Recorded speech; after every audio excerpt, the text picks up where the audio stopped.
어제 제41주년 5.18 민주화운동 기념식이 각계 인사 수십여 명이 참석한 가운데 뉴욕 플러스 교회에서 거행됐습니다.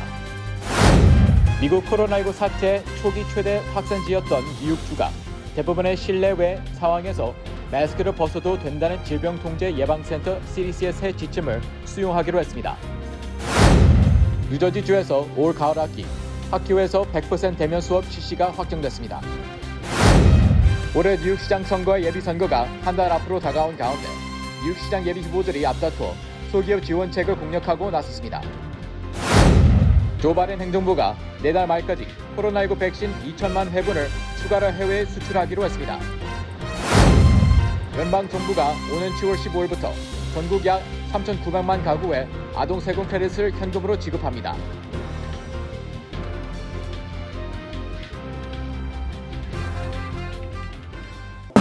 노아은행 맨해튼 지점이 한인타운 중심부인 31가와 32가 사이 피프스 아비뉴 1층으로 확장 이전했습니다.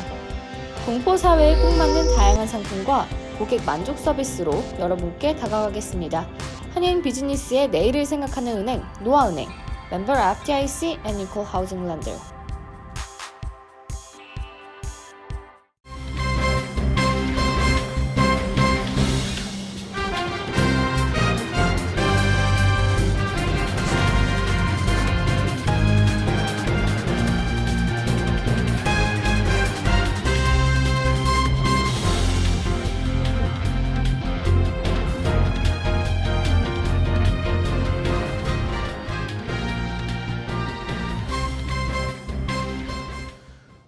여러분 안녕하십니까? KBTV 뉴스9 이창원입니다. 조 바이든 대통령이 코로나19 팬데믹 이후 처음으로 50개 모든 주에서 확진자 수가 일제히 감소했다고 밝혔습니다. 다만 코로나19 백신 접종 속도가 둔화되는 일부 지역에서는 확진자 수가 다시 증가할 수 있다며 백신 접종을 독려했습니다. 첫 번째 소식입니다.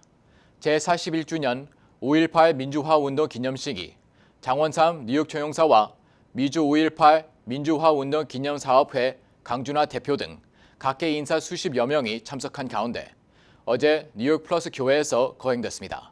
저희 KBTV가 현장을 찾아가 봤습니다.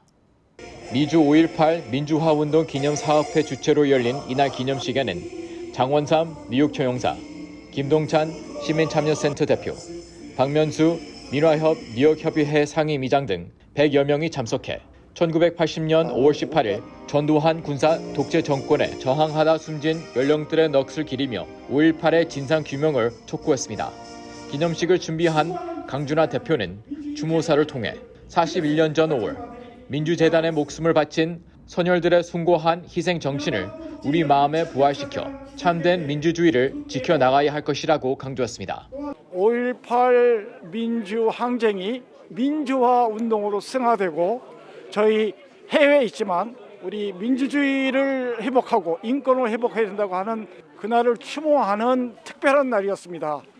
한편 이날 기념식에는 미얀마 군부 독재 정권을 상대로 유혈 시위를 이어가고 있는 민주투사들도 참석해 광주의 5.18 정신을 계승해 민주화 투쟁을 계속 전개할 것을 다짐했습니다. 특히 미국 조 바이든 행정부가 최근 미얀마 중앙은행 종재 포함 16명의 고위 관리와 가족에 대해 추가 제재를 가한 것을 언급하며 환영의 뜻을 밝히면서도 더욱더 적극적인 협조를 요청했습니다. By targeting the sanction more on the direct, immediate family members' businesses instead of imposing on the whole country, because when they do the general umbrella sanction, it hurts the whole country. So right now, I think it is effective, but it's not enough. It's not enough. What he needs to do is actually, U.S. President has not announced that he recognized our government, National Unity Government, as the legitimate government to fight back the dictators. We need arm and we need trainings. It all takes money. And we have $1 billion in the bank in America, our government money. We need that fund back. They need to release it to the right people, which is our NUG, National Unity Government. We want President Biden to be the lead in announcing the the General May outline armed forces as a terrorist organization. U.S. is a country with a leading example for democracy. This is the best time for a U.S. president to be a lead, an example. If US led the way, everybody else will follow. Not as a problem. See this as an opportunity, take advantage of it, step in, and lead the way. This is what Burmese people are asking for. 한편 오늘 오전 11시 뉴욕 민주연합이 주최하고 뉴욕 한인회가 주관한 5.18 민주화 운동 기념식에서도 대한민국 민주주의와 인권 발전에 이바지한 가슴 아픈 역사를 그리기 위해 많은 참석자들이 뉴욕 한인회관에 발걸음을 했습니다. 같은 날 곳곳의 미주 한인들은 당시 회상을 통해 5월 18일의 희생 정신을 되새기며 헌화 및 묵념의 시간을 가졌습니다.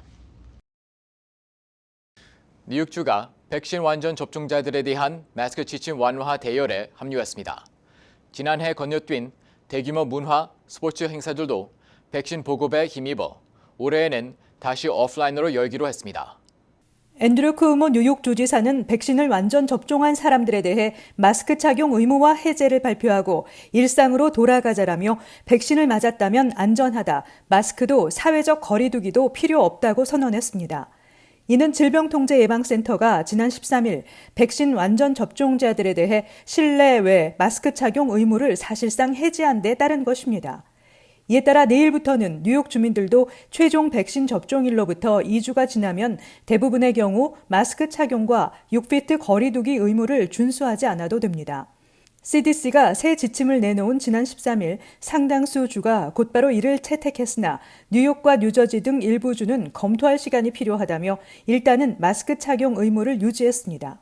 다만 백신 접종을 마쳤더라도 항공기, 버스, 기차 등 대중교통을 이용할 때나 병원, 학교와 그 밖에 지정된 장소에서는 마스크를 착용해야 합니다. 아직 백신을 맞지 않았거나 면역 체계가 손상된 사람은 마스크를 계속 써야 한다고 쿠오모 주지사는 밝혔습니다. 코로나19 팬데믹으로 취소되거나 원격으로 치러졌던 뉴욕의 대형 이벤트들도 속속 재개됩니다. 세계 최대 마라톤 대회인 뉴욕 마라톤은 오는 11월 7일 참가 인원 3만 3천 명 규모로 진행되는데 이는 평상시 참가 인원 5만 명의 3분의 2 수준입니다. 참가 희망자들은 백신 접종 사실을 증명하는 뉴욕주 앱인 엑셀시어 패스나 종이로 된 백신 접종 확인서를 제시해야 합니다. 뉴욕 트라이베카 영화제도 다음 달 대면 행사로 개최됩니다. 라디오시티 뮤직홀에서 열리는 영화제 폐막식은 5,500명 수용 가능 인원을 100% 채워 진행합니다. 1년 넘게 문을 닫았던 라디오시티 뮤직홀은 이후 모든 행사를 백신 접종자에만 노 마스크로 개방할 예정입니다. 블룸버그 통신에 따르면 뉴욕 시민의 46% 이상이 최소 1회 이상 백신을 접종했습니다. 필 머피 주지사가 온라인 강의를 제공하도록 했던 행정명령 연장을 철회하고 오는 가을 학기 전면 등교 실시를 공식화하는 행정명령에 서명했습니다. 오는 가을 학기 수업 방식과 관련한 새 행정명령에 따르면 오는 가을 주내 모든 학교는 전면 등교 수업 방식으로 새 학기를 시작해야 합니다. 팬데믹 이후 주 전역 학군에서 광범위하게 실시되어 오던 비대면 온라인 수업 방식은 이번 학기를 끝으로 공식 종료됩니다. 다만 기존의 3피 룰이 적용되고 코로나 상황에 따라 개인 위생이나 마스크 착용이 추가될 수 있을 것으로 예상되며 서머스쿨은 이번 행정명령과 상관없이 온라인 방식으로 제공될 수 있습니다. 그러나 연방 CDC가 마스크 착용 의무화를 폐지했기 때문에 각 학교에서는 마스크 착용을 두고 논란이 있을 것으로 예상됩니다. 또 12세부터 15세 학생들에 대한 백신 접종의 의무화를 놓고도 여전히 이견이 있는 상황입니다. 뉴저지주는 이들 학생들에게 무료 백신을 제공하겠다는 입장입니다. 한편 머피 주지사는 실내 마스크 착용 의무화 방침을 다시 한번 강조하고 공중보건 비상사태 또한 30일 더 연장한다고 발표했습니다. 어제 현재 뉴저지 내 코로나 백신 완전 접종 인구는 370만 명을 넘어섰습니다. 주내 성인 인구의 53%가량이 백신 접종을 마친 셈입니다. 신규 확진 건수도 꾸준히 감소해 최근 주 7일 평균 신규 확진 건수는 752건으로 전주 대비 30%, 한 달 전에 비해서는 76% 감소했습니다. 17일 기준 뉴저지 신규 코로나 확진 건수는 490건으로 다시 500건 이하로 내려갔고 추가 사망자는 13명 발생했습니다. 올해 뉴욕시장 선거 예비선거가 한 달 앞으로 다가왔습니다. 예비 후보들은 총격 사건과 아이전 증오 범죄 등 뉴욕시 안전대책과 함께 소기업 지원과 경제 활성화 대책을 앞다퉈 발표하고 나섰습니다. 스캇 스트링거 후보와 마야 와일리 후보는 가장 적극적으로 별도의 소기업 지원 재원을 마련하겠다는 공약을 내걸었습니다. 스캇 스트링거 후보는 연방 기금 중 10억 달러를 렌트, 급여, 직원 충원 등 팬데믹 이후 재개를 위한 목적으로 기업당 최대 10만 달러까지 보조금을 지급하는 안을 발표했습니다. 마야 와일리 후보는 100억 달러 규모의 뉴딜 프로젝트를 통해 다양한 산업 분야에서 10만 개의 일자리를 만드는 방안을 제안했습니다. 그러나 이 같은 공약에 대해 뉴욕주나 시정부가 이미 시행하고 있는 중소기업 지원 프로그램과 상충된다는 의견과 자금 투입으로 인한 부채를 고려한다면 막상 효과는 적을 것이라는 비판도 나오고 있습니다. 레이 맥과이어 후보는 지역 커뮤니티 금융기관에 기존 예산 중 1억 달러를 투입해 지원으로부터 소외된 소기업에 대출과 지원금을 제공하는 컴백 뱅크 이니셔티브를 제안했습니다. 션 도너반 후보는 팬데믹 동안 벌금 유예와 함께 벌금 부과부터 면허까지 소기업 규정 전반을 재정비하겠다고 약속했습니다. 에릭 아담스 후보는 온라인 포털 사이트를 구축해 소기업들에 대한 각종 승인 절차를 간소화할 것을 내세웠으며 캐서린 가르시아 후보도 각종 허가와 면허들을 대폭 통폐합해 실용적으로 간소화하겠다고 발표했습니다. 한편 앤드류 양 후보는 상업용 렌트를 낮추기 위한 방안으로 공실세를 신설해 빈 상업용 공간의 소기업 임대 활성화 방안을 공약으로 내세웠습니다. 조 바이든 대통령은 6월 말까지 미국 보건당국의 승인을 받은 코로나19 백신 2천만 회 접종분을 해외에 지원하겠다고 밝혔습니다. 기존에 공언한 애스트라제네카 백신 6천만 회분과는 별개의 추가 지원입니다. 바이든 대통령은 우리는 세계를 돕기 위한 추가 조치를 취한다며 미국이 승인한 백신 2천만 회분을 향후 6주 내에 전 세계와 공유하겠다고 발표했습니다. 이번에 지원하겠다고 한 것은 미국 보건당국의 승인을 받은 화이저 바이온텍, 모더나, 존슨앤존슨, 얀센 백신 3가지입니다. 기존에 밝힌 애스트라제네카 백신 6천만 회분과는 별개로 바이든 대통령은 애스트라제네카 백신이 식품의약국 FDA의 긴급 사용 승인을 받으면 10월 4일까지 이 백신 6천만 회분을 다른 국가들과 공유하겠다고 지난달 공언한 바 있습니다. 바이든 대통령은 또 미국이 세계 백신 공급의 무기고가 되겠다고 피력하고 지원 백신의 규모는 미국에서 생산한 백신의 30%에 달한다고 밝혔습니다. 그러면서 미국은 중국이나 러시아처럼 자국에서 남아도는 백신으로 해외 영향력을 확대하거나 이익을 얻기 위한 지렛대로 활용하지 않을 것이라고 강조했습니다. 미국에선 최근 몇 주 동안 백신 수요가 크게 감소했습니다. 국내 백신에 대한 관심이 감소함에 따라 백신 부축량을 전 세계와 공유해야 한다는 압력에 직면해 있습니다. 미국은 지금까지 420만 회분의 애스트라제네카 백신을 캐나다와 멕시코에 지원하기로 했습니다. 지난 2월엔 백신 공동구매, 배분기구 코백스 퍼실리티에 20억 달러를 지원하겠다고 밝혔습니다.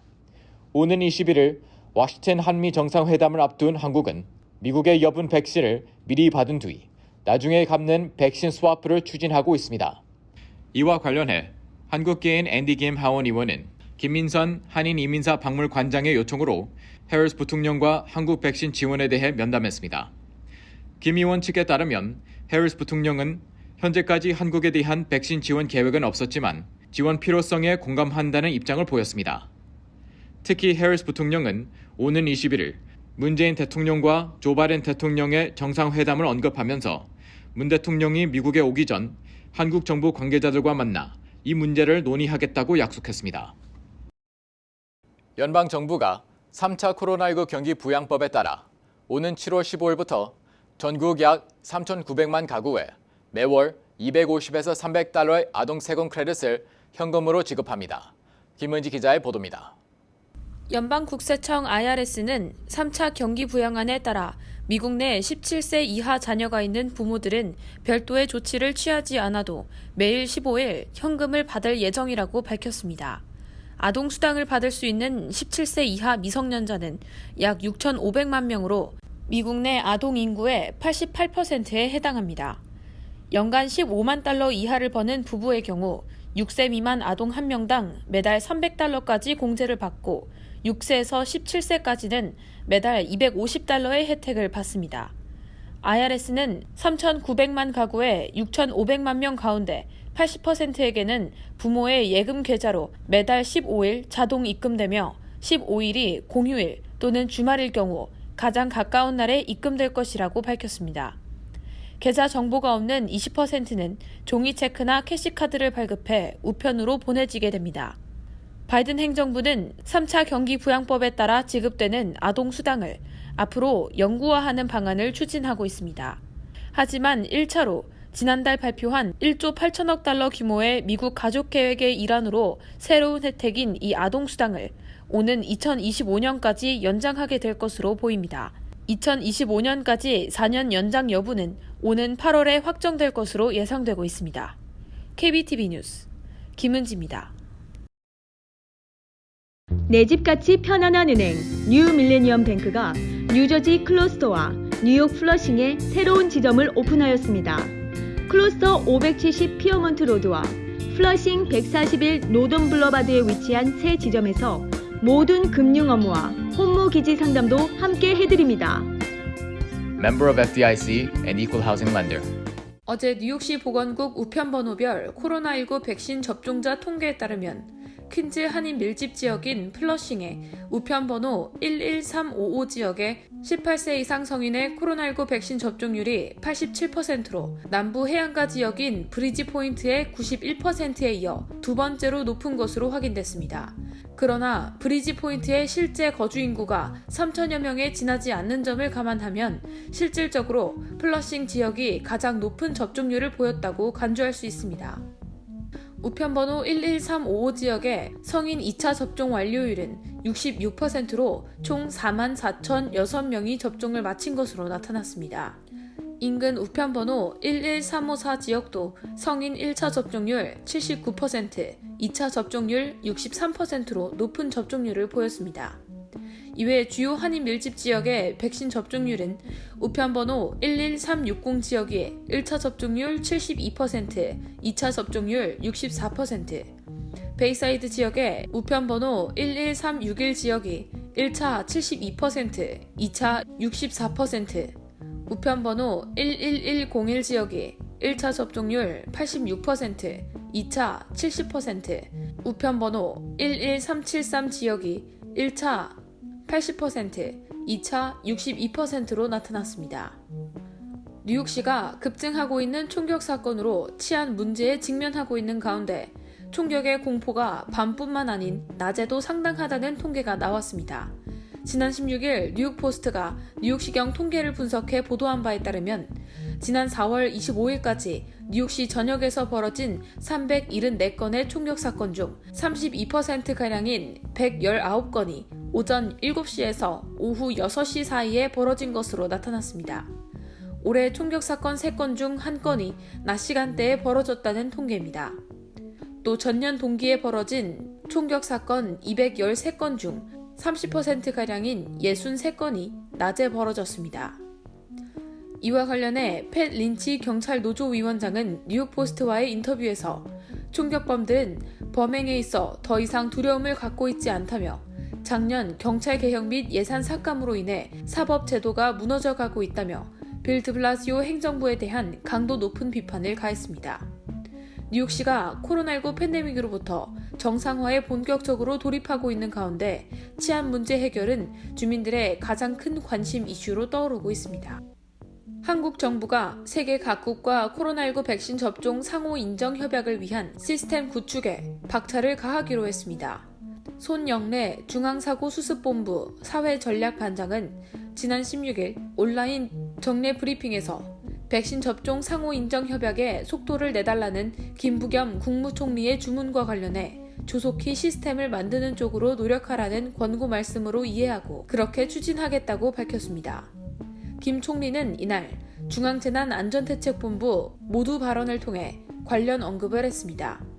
상호인정 협약을 체결한 국가 사이에서는 서로 백신 접종자에 한해 출입국 시 자가격리 등을 면제할 수 있습니다. 현재 이 협약에 대한 쟁점은 크게 두 가지입니다.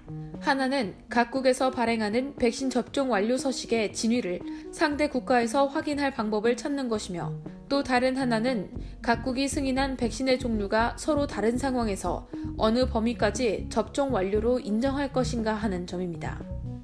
뉴저지주가 마스크 착용 의무화 정책의 변화를 시작했습니다. 필 머피 주지사는 뉴저지주 실외 마스크 착용에 대해서 의무화를 폐지한다고 밝히고, 다만 실내의 경우 기존과 동일하게 마스크 착용을 여전히 의무화하기로 했습니다. 머피 주지사는 특히 개인 간의 사적인 모임에서 백신 접종 후 14일이 지난 시민들의 경우 마스크를 쓰지 않아도 된다는 규정은 이미 뉴저지주에서 신규 감염 루트가 개인 간의 사적인 모임이 아니라는 점에서 충분히 경청할 만한 요소라고 전했습니다.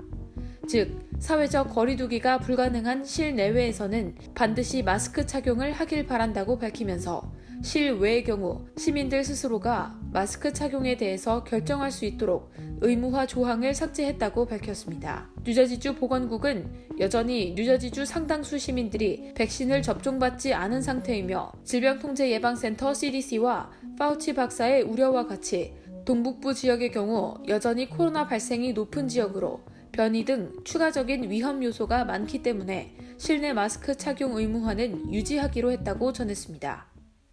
잠시 후 커뮤니티 브리핑을 전해드립니다. 노아은행 맨해튼 지점이 한인타운 중심부인 31가와 32가 사이 피프스 아비뉴 1층으로 확장 이전했습니다. 동포 사회에 꼭 맞는 다양한 상품과 고객 만족 서비스로 여러분께 다가가겠습니다. 한인 비즈니스의 내일을 생각하는 은행 노아은행, 멤버 FDIC and Equal Housing Lender.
이어서 환율과 증시 전해드립니다.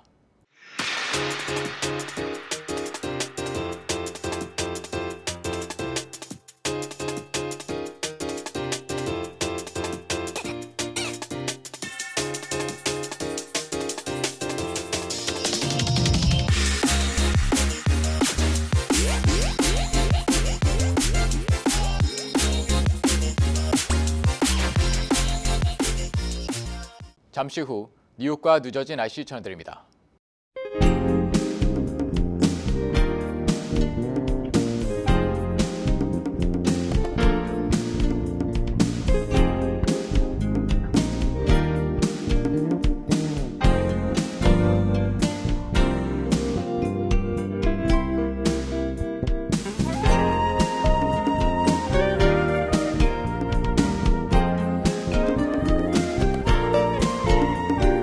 KBTV 뉴스 9 마칩니다.